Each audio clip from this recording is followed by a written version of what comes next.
panel as we await President Trump and Prime Minister Abe. Joe Borelli, New York City Council Minority Whip. Peter Brookes, Heritage National Security Affairs Fellow, also former Deputy Assistant Secretary of Defense. Also with us, Michael Pillsbury, Hudson Institute's Chinese Strategy Director. He's also former Trump Transition Team Foreign Policy Advisor. Michael, let me start with you. A lot of moving parts with this. We know, of course, there's trade, there's North Korea, there's China. Take us through some of the things that you think will emerge from this meeting. Well, the first thing is solidarity. I mean, Japan is our military ally. Prime Minister Abe is a close personal friend of President Trump's. So the body language and the tone should be the most important thing, that this is renewal of the alliance. On the specific things which you mentioned, the moving parts, obviously Abe is looking for some sort of help when President Trump meets Chairman Kim with his abducted citizens is a major political issue in Japan. It will help him a lot from his low approval ratings to get boosted. Second thing is they want to finesse any kind of trade war between the U.S. and Japan. There's been some comments by the president himself yesterday about the high tariffs on American cars. There's many, many issues in U.S.-Japanese trade. So trying to avoid that, I think, is what we'll probably see. Third thing is the specific idea released yesterday that there ought to be a peace treaty between North Korea, South Korea. The president said this process has his blessing. This is something that goes back to 1953, and it adds to the idea that President Trump's visit could be a historic occasion for the presidency, something like the idea of President Nixon flying to Beijing. It may seem the same kind of visuals. This is if the trip goes to Pyongyang, which is by no means decided.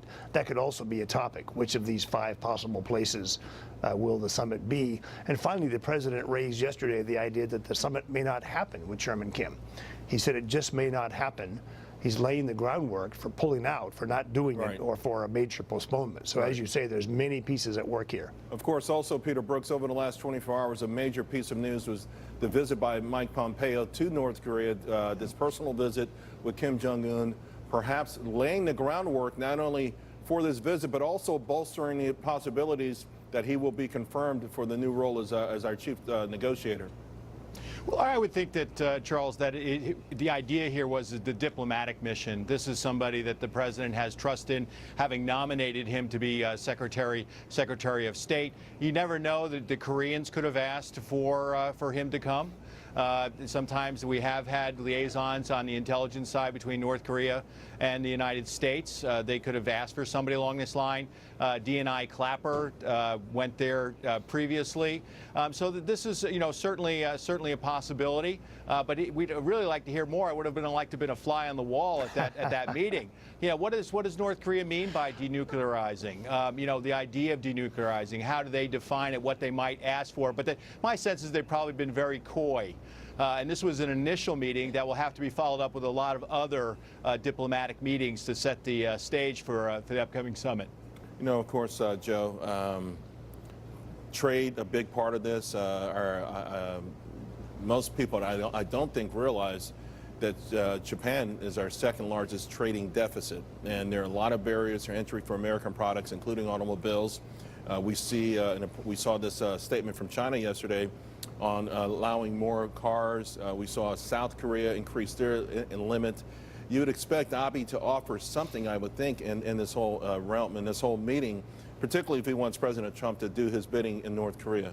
Well, President Abe earlier today alluded to the fact, and President Trump also alluded to the fact that the Japanese will be buying more aircraft, both for civilian and military purposes, from this meeting. I think this president has used the sort of the cudgel of steel tariffs pretty successfully, both when dealing with the Chinese and other partners. I think the Japanese are here. They want to come to the table, whether it's machinery, whether it's pharmaceuticals, medical supplies. There's a lot that goes into this $56 billion trade deficit, and there's a lot of room to wiggle on it. Michael, what about this TPP? Now it's really called the CPTPP. Yes. Japan is the largest economy in this group. President Trump, again, tweeting, and I think it's part of his negotiating tactics, that, taking a second look at this thing is just too many barriers. It's just too complicated. We know after America dropped out, they took out or changed 22 provisions, most which were helping us, and it was already considered by some to be a bad deal to begin with. Now it's even worse.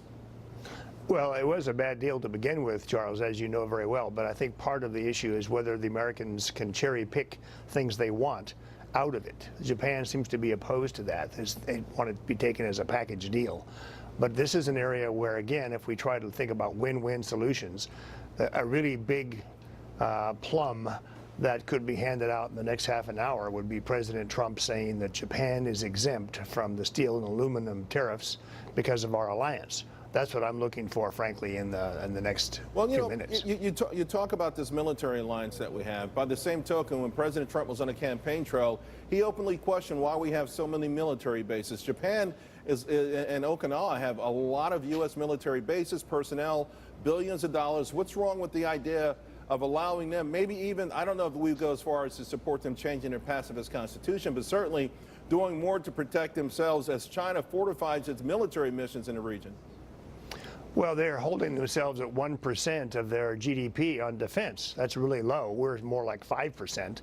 So that's an area that's been a topic of friction for many, many decades, are trying to get the Japanese to do more for their own defense or help out in the region. I support that, but this is a sensitive issue for Abe back home, and I think he's looking for some successes in the coming press conference, things he can say that he's asked his friend Donald, as he refers to the president, and that he got the answers. So that's the excitement building up for this press conference right now, it seems to me. Peter, your thoughts as well on this, the military aspect of this. This is the next hotbed. We know that, you talk about the next major arms race. It's going to be in Asia. You've got China, which has fortified these man-made islands. They're militarizing them now. They're weaponizing them as well. Japan just can't possibly stay there. I always felt when Abe was elected, he was elected to get rid of that pacifist constitution and bring that sort of shogun spirit back to Japan, where you've got an aging population. Adult diapers outsell baby diapers. You've got young men who don't want to go to work. They're grass eaters. They stay at home and play video games all night rather than sleep all day. That's a country that needs some form of ignition here. Yeah, I mean, but the alliance is very important. Remember, this allows us to have American forces forward deployed to the trouble areas. And that alliance, especially with the rise of China, and you point out a lot of important matters there, is critical to protecting and advancing American interests in that part of the world. But you're right about burden sharing. It's critically important. The Japanese are modernizing their military. They have a very capable military. They are bound by their constitution, which we wrote, oh, by the way. There has been some progress, and we certainly like to see more progress on collective self-defense, which means that we can in a situation where we can defend them, they should be in a situation where they can defend us. But they have done things. I mean, going back to 9/11.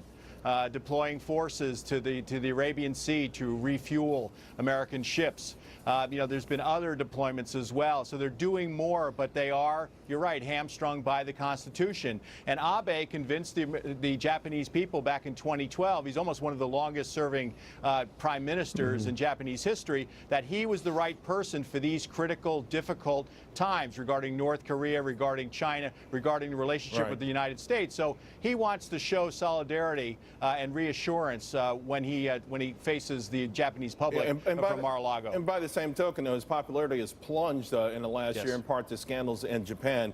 Domestic scandals. We do have the 2-minute warning, so President Trump and Prime Minister Abe should be coming out very shortly.